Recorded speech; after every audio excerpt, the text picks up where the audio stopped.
So some green screen tips. First thing, you want to make sure your subject is evenly lit as possible. Weatherman style. Just evenly lit all over, no harsh shadows, so light's a little higher, soft, and a lot of them.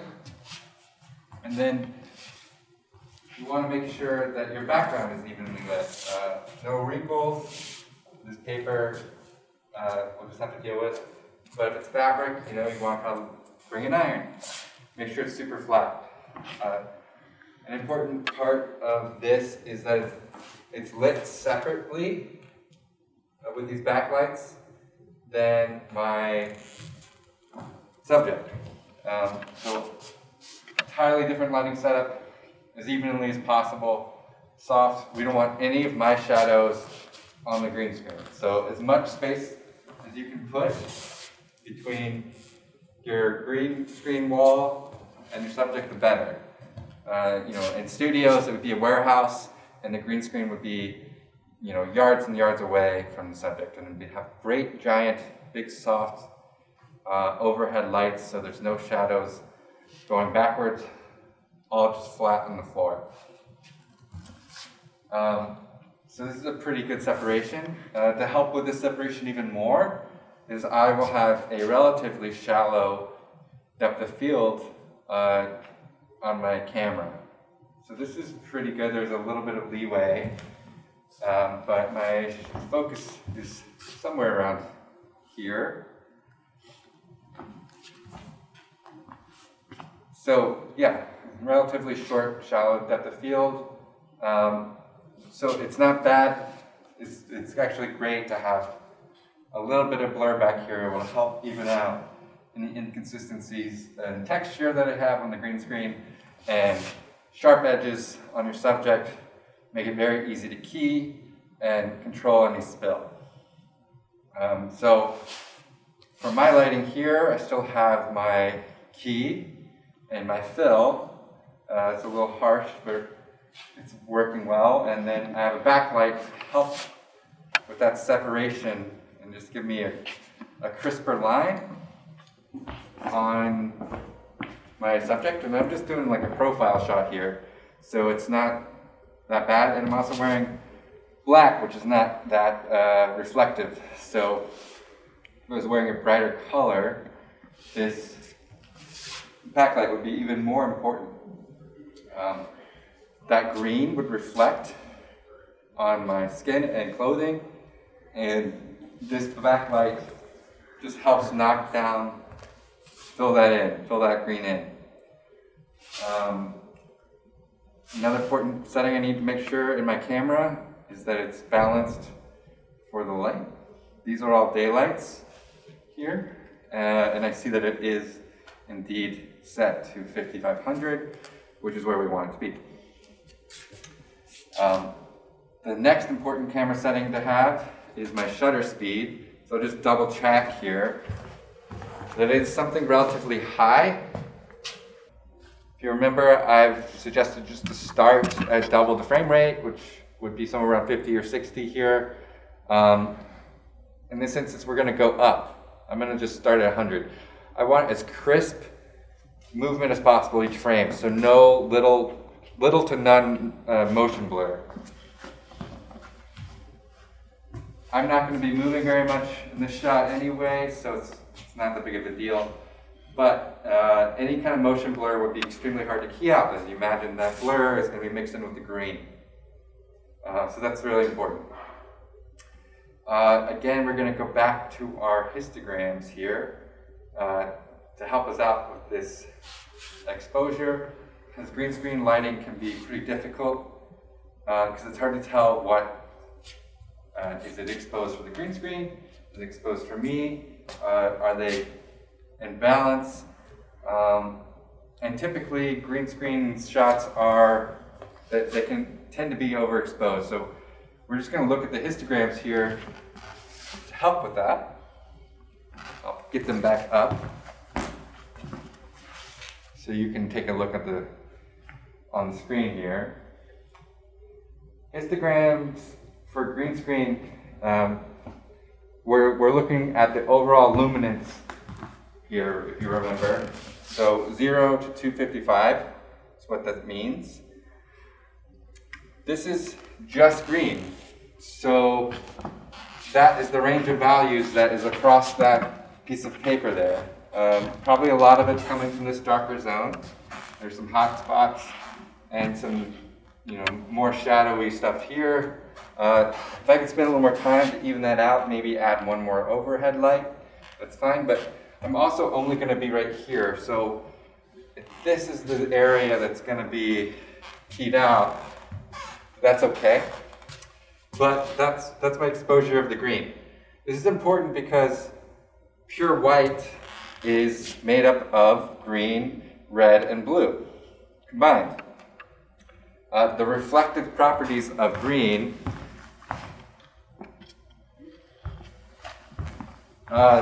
just green's luminance level in that pure white is around 50%. So in the middle here. So this spike helps me figure out if this is good and the correct exposure for the green screen. So ideally this spike is as skinny as possible, meaning my green screen is very evenly lit throughout. So the skinnier, the more successful I am with that.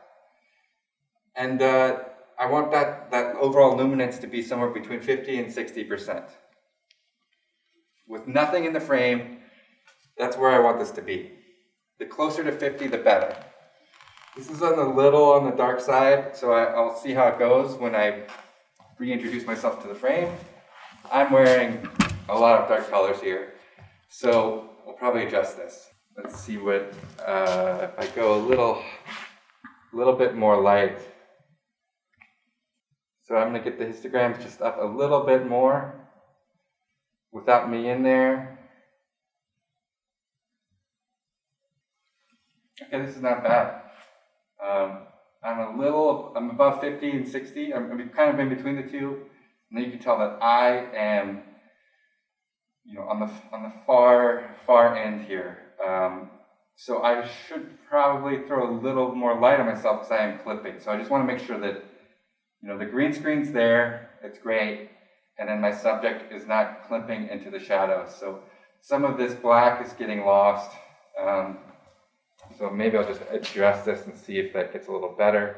Maybe, can you bring it up? I think it's not up. So I'm pretty bright, but let's see how this looks. Yeah, we're not clipping, so I think we're gonna go with this. We'll see what it looks like in post. But the important part is my exposure is in of its own fine, and then the green screen you can see is that clear band between 50 and 60.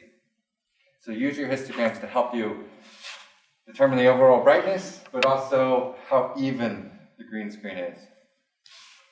So we're recording this now, so we should be plenty to work with in post.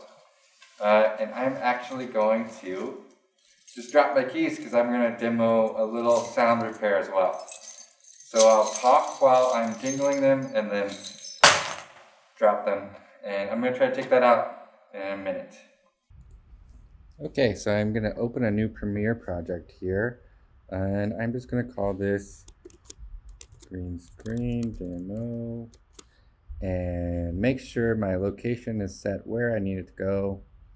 Make sure it's where my media is, and I will choose that. Want them all in the same place. Metal's good. Hit OK. All right, going to import my media, and I'm going to this one, import this whole folder.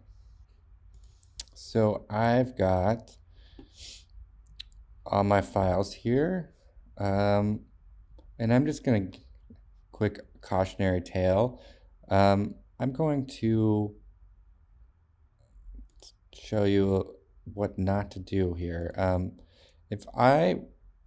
I'm guilty of this all the time, but I'm going to suggest you not to do this and get out of the habit of it. Just dragging your clips onto the timeline to start a new sequence here. First of all, it just titles the sequence the name of your file, which is not helpful to us. but also it just copies the same, composition settings, sequence settings as my footage. And I don't necessarily always want that. It's, stereo, it's good. 1920 1080, it's great. Progressive square pixels. This is actually all I'm gonna want that anyway. But if you notice, the rest of my tracks are much smaller and not square pixels, different kinds of audio going on. I just want to be very deliberate how I set my sequence settings. So, these are all fine. I'll probably end up with this anyway, but it could give me export problems down the road. And you just want to set this to be exactly what you need them to be for delivery. So I'll go to new sequence. And I'm going to use, or at least start at, this digital SLR 1080p 24. And this all looks fine. I'm actually just going to go ahead and change this to 24. Because maybe I'm going to mix this with some animation. And this all looks great, but this is it's based on the preset digital SLR. I just want to be very deliberate about what I'm setting this as. And I'm going to call this GS. And I'm all set. So I got my sequence. And I'll bring in a file. And I'm going to keep existing settings. Okay, so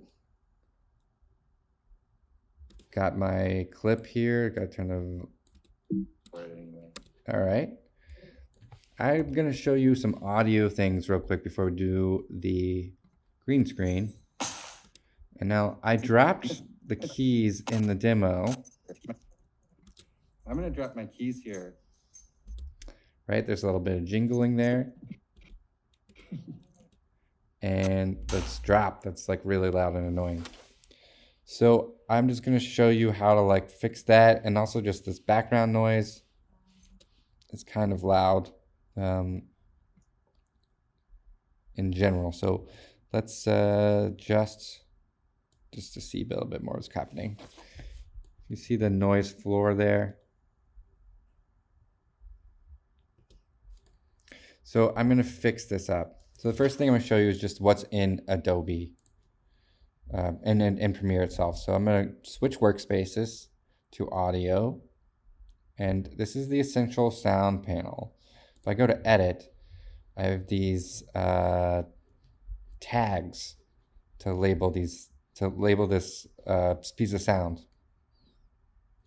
I'm going to label this as dialogue, and then this gives me a palette of tools here. I want to point out that these palette of tools are somewhere in this effects, audio effects, delay, noise reduction, these volume. Some of these are the exact same tools. These just put the ones that are specific to the human voice together in an easy to understand way for us. So it's great. It also tags this as audio. So later on, when I might need to do some process to everything that is dialogue, it's tagged. So I can do that all at once. And now Adobe knows what it is. So there's two things that are really great here. And under the Repair tab, there's a Reduce Noise.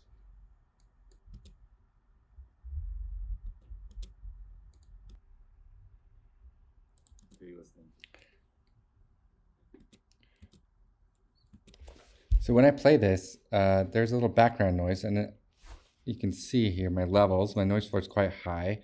Even though she's talking, there's just some room tone. The air conditioner was on. It's a little rumbly in there. Levels were not quite set right for the both of us.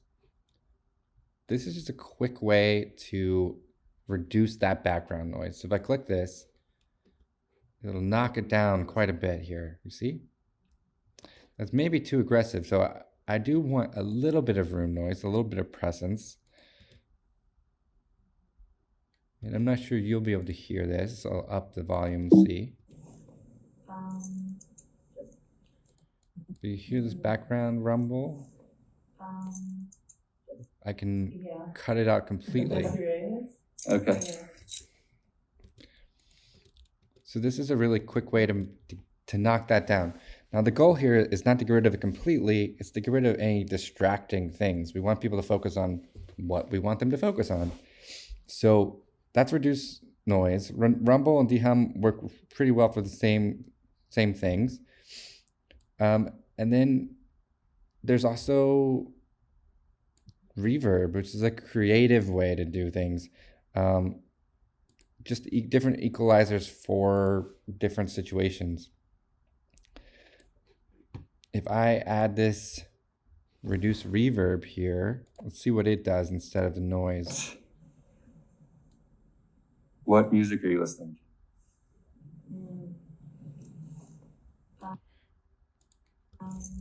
Let's see. What music are you listening to? That got rid of some of my S's. So just play with these. Reduce reverb and reduce noise. I've used them the most. What music are you listening to? I'm just going to use the noise here, and I'm going to show you the creative one. Don't overuse it, but if I turn on the reverb, well, they have an answer for it. I can change the entire space of the room. Since I'm doing green screen, it might be appropriate to change this, make it, feel like it's outside or a church or whatever the case may be. Answer for it. Anyway, you can also change that way down. So what? More subtle. So this is like the in-house way of just getting some quick tools. I'm going to now switch over to Audition to get rid of this key drop here. And it's very loud. So that spike I'm going to try to get rid of. So if I right click here and edit clip in Audition, it can take a second to open up.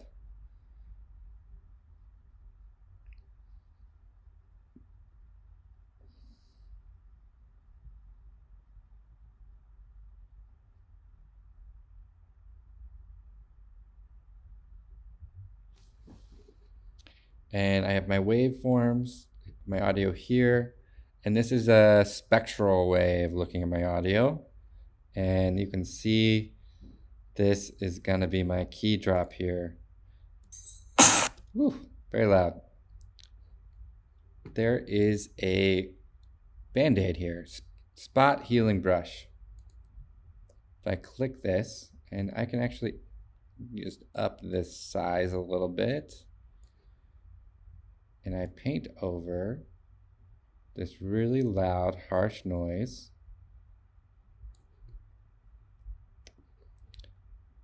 It will go away.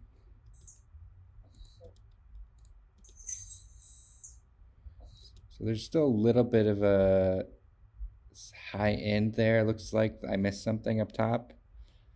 Let's just try to brush that up. Here.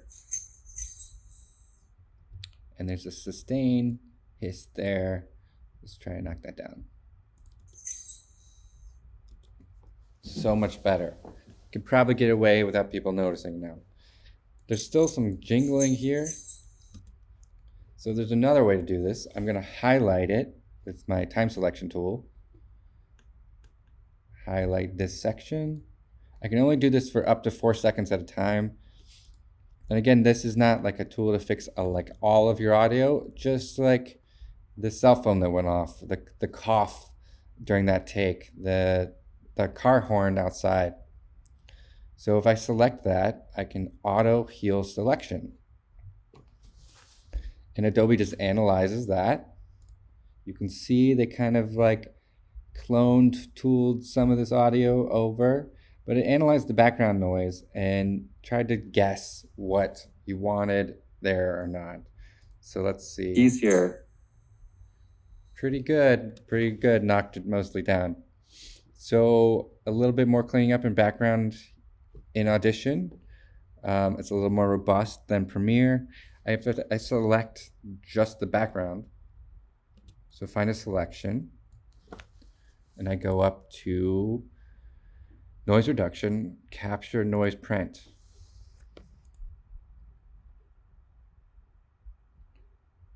So it's analyzed that perceived silence there, and I go to noise reduction process. This is all the frequencies of sound that existed during that moment. More the high end or the low end was louder than, this is all pretty quiet. The low end was louder than anything higher here, right? So this would be the high end of the spectrum, which makes sense. It was just a very low rumble. And then, a couple other frequencies were almost completely gone. I'm going to select the entire file because I want this noise reduction to go over the whole thing. So my audio changed a little bit. My goal here is to get this threshold of where we want to knock some frequencies off in between our high and low here, which seems like it's going to be easy here.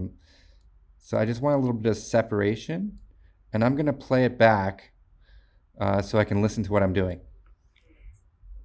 Well, they have an answer for it anyway.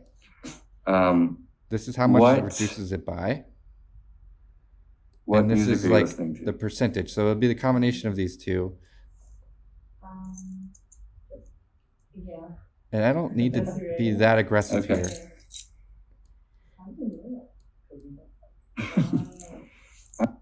I can also output just the noise that I'm reducing.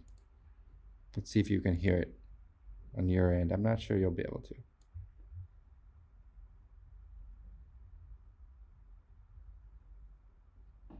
Maybe hear that there. It's a slight room hum.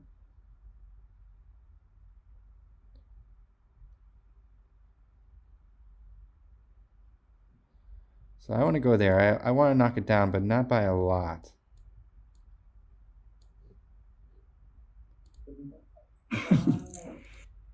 My keys here. All right, that sounds good. So this is the more sophisticated way of knocking down room tone or background noise or unwanted anything in the background that's just like too much. Maybe a projector is going in the room that you couldn't turn off. The fan kicked on in the middle of the recording. So in order to preserve this in Premiere, all I have to do is hit save. And I can close it, minimize it. I'm just going to quit. And my file is updated. So everything I did in Audition is automatically linked. So this is great. Yeah. So a lot clearer background. And I'm ready to move on to just the green screen part. So I'm going to save and stop this movie recording and start it over again.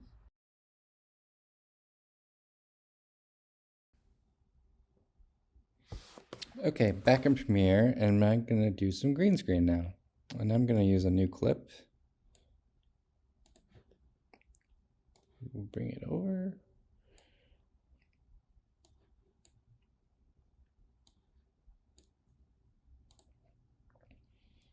See how this goes. So I can trim this down way too long.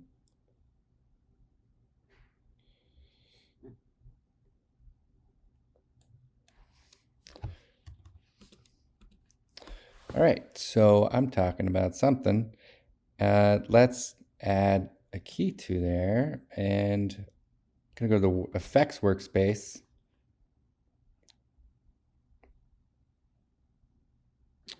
And go to video effects and the keying folder. So there's two ways to do this. There's a lot of ways to do this. We're gonna do color key and ultra key, And color key is the really simple way of doing it. It's best for images, pictures, graphics, things like that. But we'll just see what it looks like on the screen. Use this eyedropper. Select the screen, and then I have three options. Modification tolerance, how much of that pixel range to listen to. This is just the edges here, that grow it or shrink it.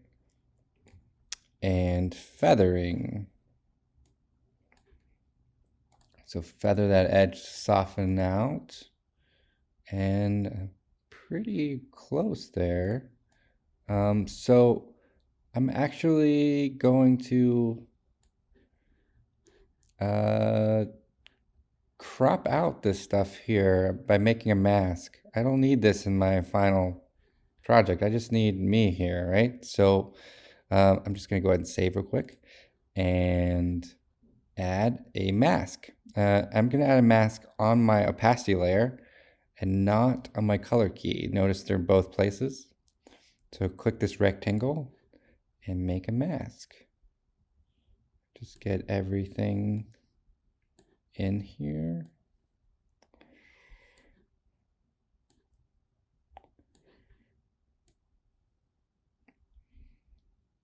And I move a bit, so I might have to adjust this.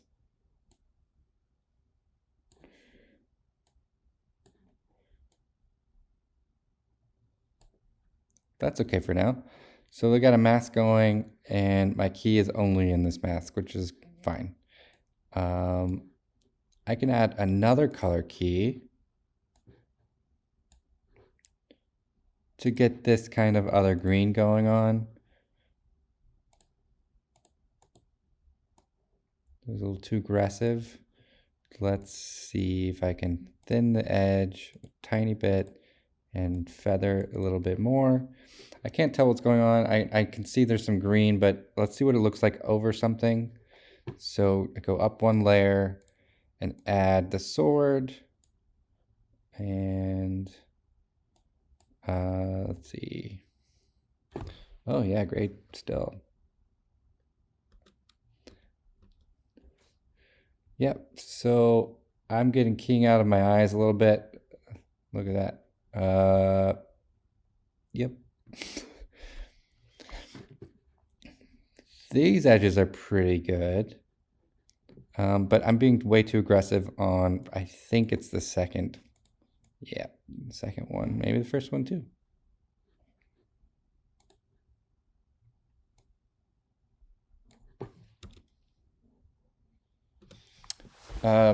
Not horrible, but that's the color key. I still have some work to do, but it's really great for pre-made graphics, things that are already solid colors. I'm going to delete these and try the Ultra key.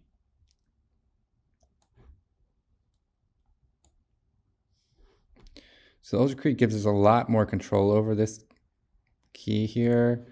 Let's still select something close to our subject and in the middle range of values. So hotspot, some darker area. Let's try to go in the middle there.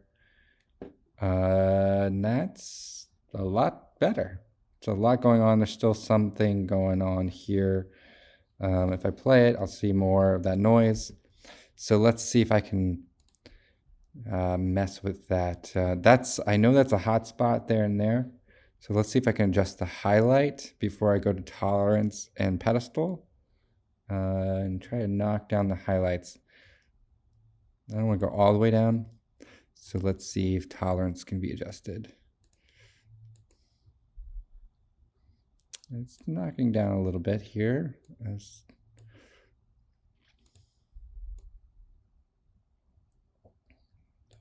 Almost there. There's a slight bit here. Let's see if I can judge the shadows. Okay. All right, that's good. It's softened my edge a lot.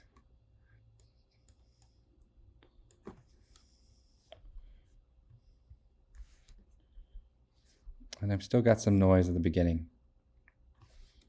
But it clears up as I go along. So I can still soften my matte here. I can choke it and make it just a little smaller, just like edge thinning. Let's see if I can get in there. Yep. So now that edge is gone. And I want to soften it a little bit.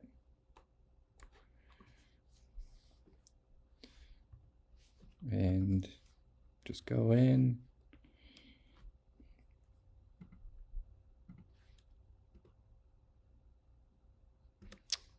Pretty good, pretty quick. And I'm on a good spot. Now I can fine tune them more.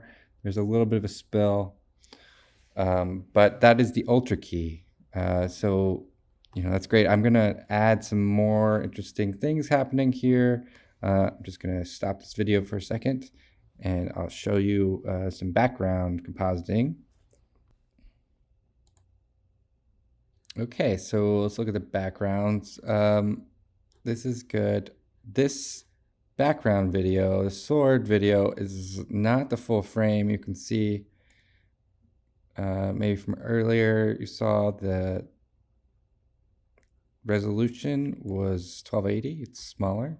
So let's scale this up.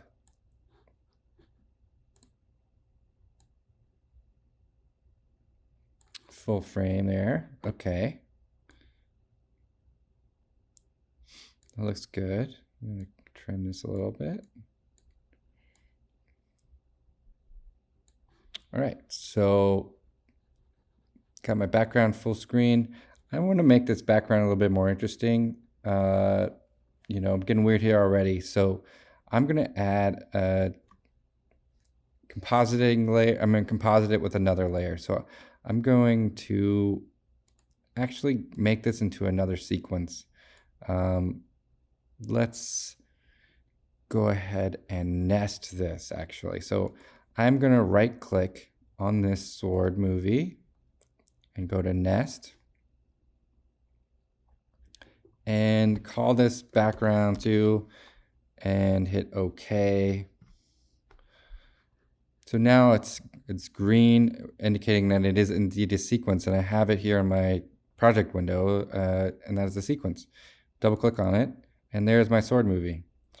I did this because I want to add another clip to blend it with, but if I did it here, it would get kind of messy and confusing, and I might forget about it, what's happening exactly. So I'm going to just isolate them and make it simple. So go to this background 2, and I'm going to check out some of these clips. I'm going to use 4199, trim the end off. Oh, it's a lot smaller as well. So I'm going to scale that up. That looks good. Full frame now. It's got a rack focus. And I like this is like water and water. And then, I want to make sure that this still stays in. This is really interesting, but still water texture, so it's nice. So I'm going to just go over to this blend mode. And this is the opacity section of your effects panel for this top layer and try different things. That's interesting, that lines. That's just too much though.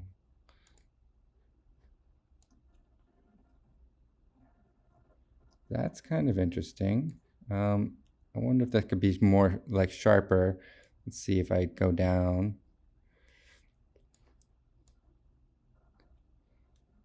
I kind of like that. Let's see.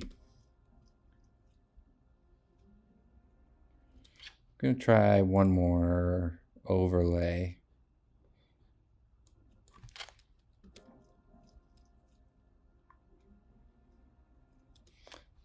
Maybe it's like a passage of time type scene. I'm going to go up a little bit more, make it a little moodier.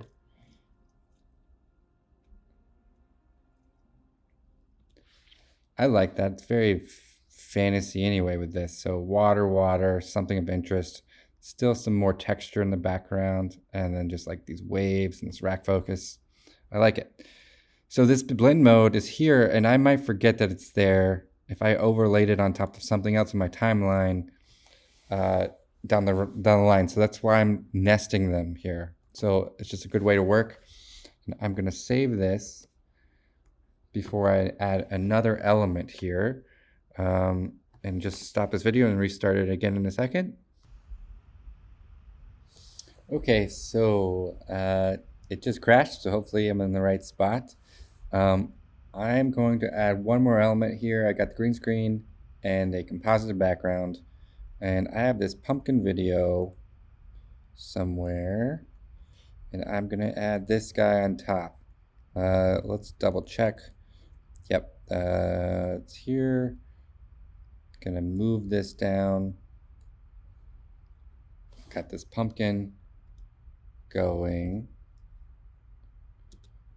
and I'm gonna make this pumpkin head on top of me, obviously. So here I'm gonna go and put another mask on, an opacity layer, the circle over the pumpkin,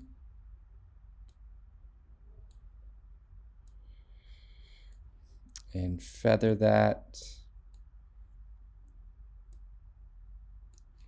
Maybe go in a little bit.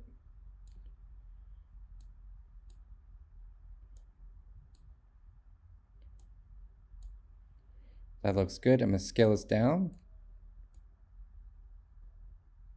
and move it up.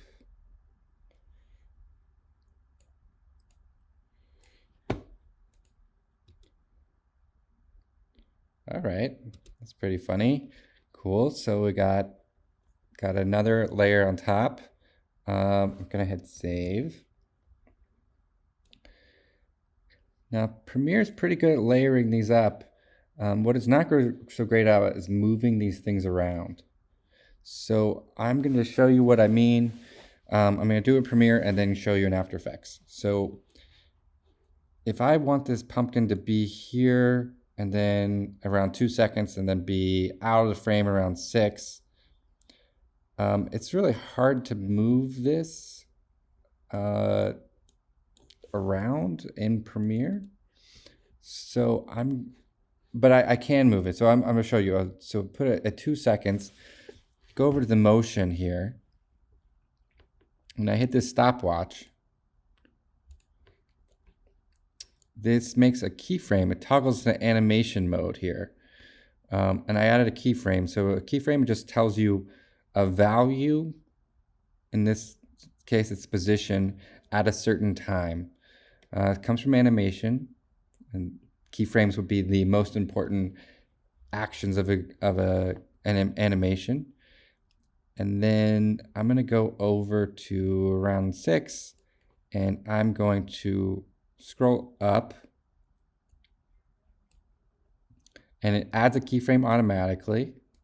And now I have the pumpkin head just going off frame from 2 to 6, so basically 4-second long movement. That's pretty smooth, and it just makes that movement for me. Now what the Premiere can't do is I can't really control this fine-tunedly. I can't like drag this where I want it to be. I'm kind of stuck with these controls. So I'm gonna hit save, and I'm gonna just do this in After Effects. So I'm gonna kick this over to After Effects, but I'm gonna start a new movie here. All right, sending this to After Effects. So right click on this clip and replace with After Effects composition. After Effects will open up.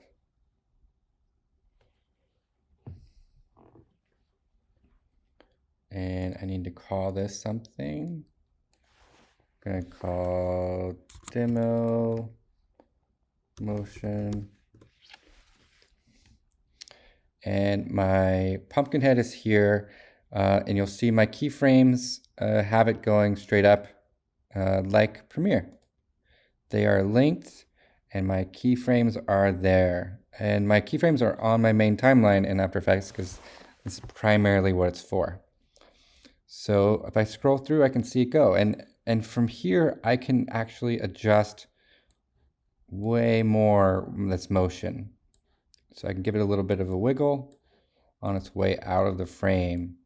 And I can fine tune that curve just like Illustrator. And I'll hit save. And I'll actually close this and go back to Premiere.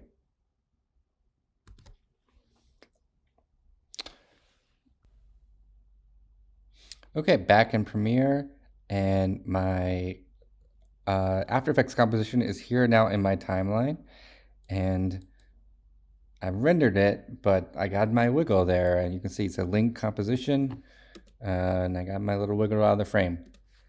So that's what After Effects excels at, and it seamlessly goes back and forth with Premiere. So if I need to move things around, this is the way to go. All right, so that's it. Let me know if you have any questions. Happy to go over any of it if on Zoom or in person if you'd like. See y'all.